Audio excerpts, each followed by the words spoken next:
Sabe o que a maioria das pessoas fala quando elas veem o Barsi, o bilionário da Bolsa de Valores? Esse coroa aí é mó pão duro. Pão duro demais. Um verdadeiro mão de vaca. Se eu tivesse 4 bilhões de reais na conta, meu irmão, eu tava vivendo a vida boa. Mas aí você para e pensa, e para ele, não está sendo uma vida boa? O que é, afinal, a vida boa? Mas a pergunta que quase ninguém fez, e que é a pergunta que realmente importa, é a seguinte: e se o Barsi tiver descoberto algo sobre o dinheiro que a maioria das pessoas nunca vai conseguir compreender? É isso que a gente vai descobrir hoje nesse vídeo. De um lado, o dinheiro como uma linguagem de status. A Ferrari que fala por você quando você entra em um ambiente. O relógio que diz: eu cheguei lá, antes mesmo de você abrir sua boca. O apartamento de cobertura que você mostra nos stories, porque prova o sucesso. E a prova do sucesso real, ela precisa existir. Do outro lado, o dinheiro como uma ferramenta de liberdade, silenciosa, discreta, funcionando enquanto você está dormindo, sem precisar de nenhum tipo de plateia. E aí eu te pergunto, qual desses dois você acha que dá mais trabalho para manter? Porque quando esses dois mundos se encontram na casa de um bilionário, muita gente não consegue processar as informações que vê e que escuta. Talvez você esteja se perguntando agora, pô, mas espera aí, então para que serve esse dinheiro todo se esse coroa não usa esse dinheiro para nada? Será que no caixão dele vai ter gaveta? Ele vai levar esse dinheiro com ele quando ele morrer? Essa é a primeira coisa que vem à mente, não é verdade? É o pensamento comum. Mas se um homem com 4 bilhões não precisa de um carro de luxo para se sentir bem consigo mesmo, o que isso diz sobre quem compra carro de luxo sem ter 4 bilhões de reais na conta? Essa é a pergunta que incomoda, e é ela que a gente precisa responder com toda honestidade. Tem um estudo citado por Morgan Housel, autor do livro A Psicologia do Dinheiro, que é um dos dados mais perturbadores que eu já vi sobre o comportamento financeiro. Quando alguém ganha na loteria, a probabilidade de o vizinho dessa pessoa ir à falência nos anos seguintes aumenta drasticamente. Não o ganhador da loteria, eu não estou falando do ganhador da loteria, eu estou falando do vizinho do ganhador. Por quê? Porque o cérebro humano não avalia a riqueza de forma absoluta. Ele avalia de forma relativa. Você não pensa, eu estou bem. Você pensa, eu estou bem comparado a quem? E quando o vizinho aparece de Porsche na garagem, algo no seu cérebro dispara o alarme silencioso. Espera, ele está na minha frente. Eu preciso reagir. Aí você começa a gastar o que você não tem, não porque você precisa do carro, mas porque você precisa não parecer inferior à pessoa que tem o carro. E isso tem um nome, âncora do status relativo, e é um dos mecanismos mais poderosos e mais silenciosos de destruição de patrimônio que existem no mundo. A internet piorou tudo isso de uma forma dramática. Antes, você se comparava com os vizinhos da sua rua, com os colegas do seu trabalho. Seu universo de comparação tinha limite. Hoje, você se compara com os influenciadores que constroem verdadeiros personagens que foram cuidadosamente editados para parecer que são ricos, felizes, bem-sucedidos 24 horas por dia. É como se o vizinho que ganhou na loteria agora morasse na sua tela de celular e postasse a prova da riqueza dele a cada 3 horas, durante o dia inteiro. Aí o cético dentro de você levanta a mão e diz: ah, mas o cara tá certo. Dinheiro é para aproveitar. Senão, para que serve acumular esse dinheiro todo? Eu ia gastar mesmo. Ia gastar com força. Calma, calma. Você tem razão em querer aproveitar o dinheiro. A questão é o que significa aproveitar esse dinheiro. Você está construindo patrimônio ou está construindo a aparência de patrimônio? O resultado de confundir os dois é uma geração inteira tentando parecer próspera enquanto fica cada vez mais longe da riqueza real. Agora vem uma das ideias mais libertadoras que eu já li sobre dinheiro. Morgan Housel chama de o paradoxo do carro de luxo. Imagina que você está andando pela Avenida Paulista, por exemplo, e passa um cara dirigindo uma Ferrari vermelha, vermelhona, aquela, né? Padrão, som alto, o visual completo. O que passa pela sua cabeça?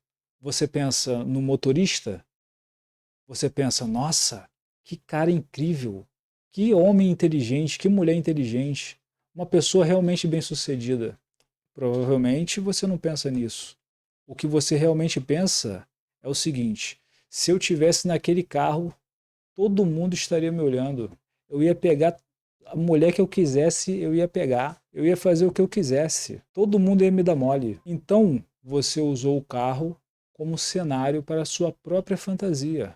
O motorista do carro, o cara que está lá dentro daquele carro, virou um figurante na sua imaginação. Ele não é ninguém. E é exatamente isso que aconteceria com qualquer pessoa que visse você dirigindo aquele mesmo carro. Elas não estão te admirando. Elas estão imaginando elas mesmas no seu lugar dentro daquele carro. Você está sendo usado como figurante na fantasia de outra pessoa. Um comediante muito famoso chamado Jimmy Carr, o nome dele é Jimmy Carr, se eu não me engano, a pronúncia pode estar errada. Ele resume isso com uma precisão cirúrgica. Ele diz o seguinte: aos 20 anos você se preocupa constantemente com o que as pessoas pensam sobre você. Aos 30 anos você larga o foda-se e diz que não se importa mais com nada. Aos 40 você finalmente percebe a verdade. Ninguém nunca esteve pensando em você. O Barsi, ele sem dúvida nenhuma entendeu isso há décadas. Quando ele entra no metrô, por exemplo, ninguém ao redor dele tem a menor ideia de quem ele seja. E isso não diminui em nada quem ele é. Na verdade, é o contrário. A liberdade de não precisar ser reconhecido por ninguém é um dos maiores sinais de segurança psicológica que existem. Você está gostando desse papo sobre a psicologia do dinheiro? Se inscreve aqui no canal.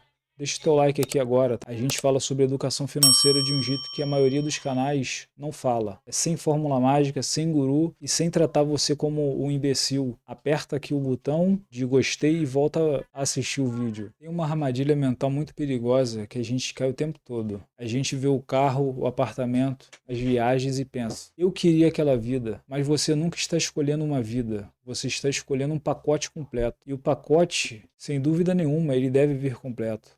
O influenciador que ostenta o Porsche nos stories, ele carrega junto um pacote invisível que é muito pesado e que muitas pessoas não conseguem carregar. A pressão brutal de gerar conteúdo, ficar sempre envolvido em polêmica, toda semana a pessoa tem que ter uma polêmica para estar aparecendo sempre nas redes sociais, na TV, pagar as contas, a exposição total da vida privada, a necessidade de construir e sustentar um personagem público todos os dias. Inclusive nos dias em que você simplesmente não quer. Você tem que viver constantemente aquele personagem. A ansiedade do algoritmo, a dependência de marcas patrocinadoras e muitas vezes um custo fixo, milionário, que exige faturamento constante para não desmoronar. A pessoa tem que estar sempre gerando recurso para poder manter aquele padrão, porque aquele padrão é o que garante que ela continue vivendo aquele padrão. Você não vê isso nos stories. Você vê o carro, você vê o apartamento, você vê a viagem. Agora, o pacote do Barsi é completamente diferente. Uma rotina tranquila, almoço em casa com a família, tempo para estudar as empresas com calma, dividendos caindo na conta sem que ele precise aparecer para ninguém. É uma estrutura financeira construída para durar gerações. Você não vê isso em lugar nenhum, porque isso não gera cliques. Tá bom, você tá falando aí, tá legal, mas e a graça de usufruir do bom e do melhor? Viver na simplicidade tendo bilhões? Isso aí é loucura. O cara é pão duro mesmo. Quando você coloca os dois pacotes na balança real, da vida real, não da balança dos stories, qual desses dois tem mais cara de liberdade real? Responde aí, deixa nos comentários. Aqui eu preciso ser honesto sobre algo. Tem gente que assistiu a entrevista do Barsi e foi pro outro lado, pro lado extremo. Então o dinheiro não serve para nada. Vou só poupar, nunca gastar o dinheiro? Isso também é um problema. Morgan Housel, ele fala sobre algo chamado a síndrome do trauma financeiro. Pessoas que viveram escassez severa na infância, fome de verdade, pobreza real, às vezes chegam à riqueza adulta carregando um medo profundo da perda que não desaparece com o dinheiro. Elas viram prisioneiras. O patrimônio cresce, mas a sensação de segurança nunca chega, porque o medo é mais antigo do que o dinheiro. O Barsi foi engraxate, passou por dificuldades reais quando era criança.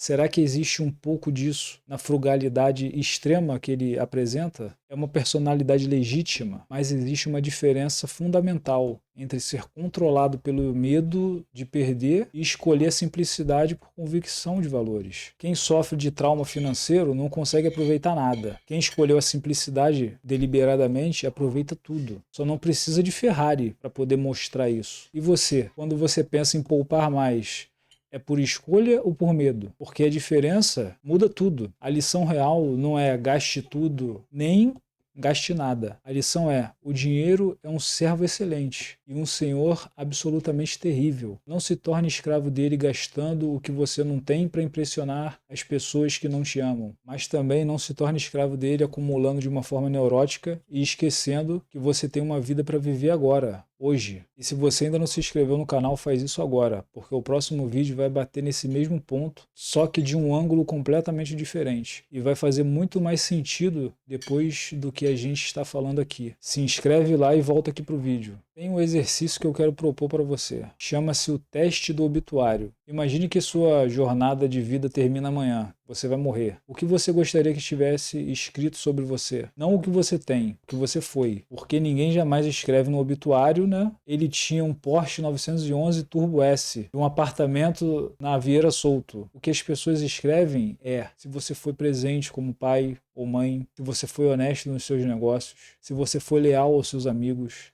se você construiu algo que ficou marcado de verdade, se você foi dono do seu próprio tempo. E aí eu te pergunto, as suas decisões financeiras de hoje estão te aproximando ou estão te afastando dessa versão de você? Porque os influenciadores que criticam o Barsi provavelmente trabalham muito mais horas do que ele e têm muito menos liberdade do que ele e precisam muito mais de validação externa do que ele. Barsi venceu o jogo do dinheiro, não porque acumulou mais, mas porque o dinheiro serve a ele. E não o contrário. E quando você chega nesse ponto, você não precisa mais provar nada para ninguém. Então deixa eu ser honesto e ser direto. A questão não é se você deveria ou não comprar um carro de luxo. A questão é por que você quer comprar um carro de luxo. Se é porque você realmente gosta de carros, construiu patrimônio para isso e a compra não compromete a sua liberdade financeira, vai lá, vai em frente, sem culpa. Mas se é porque você quer impressionar pessoas, quer que as pessoas na rua te olhem de uma forma diferente, porque você quer parecer muito bem sucedido antes de ser, porque você quer calar aquela voz interna que diz que você ainda não chegou lá, então o problema não é o carro. O problema é o que você está tentando resolver com o carro. E nenhum carro do mundo resolve isso. Barsi entendeu uma coisa que a maioria das pessoas vai levar décadas para poder compreender. A riqueza real é invisível. Ela não aparece na internet. Ela não faz barulho na rua. Ela não precisa de audiência. Ela existe na forma de escolhas que você pode fazer sem depender das opiniões de mais ninguém. E você? Se você tivesse 4 bilhões amanhã, o que você compraria primeiro? E por que você compraria? Deixa aqui nos comentários. Não se esqueça de se inscrever nesse canal e de ativar o sino das notificações. Fica com Deus e até o próximo vídeo. Um abraço.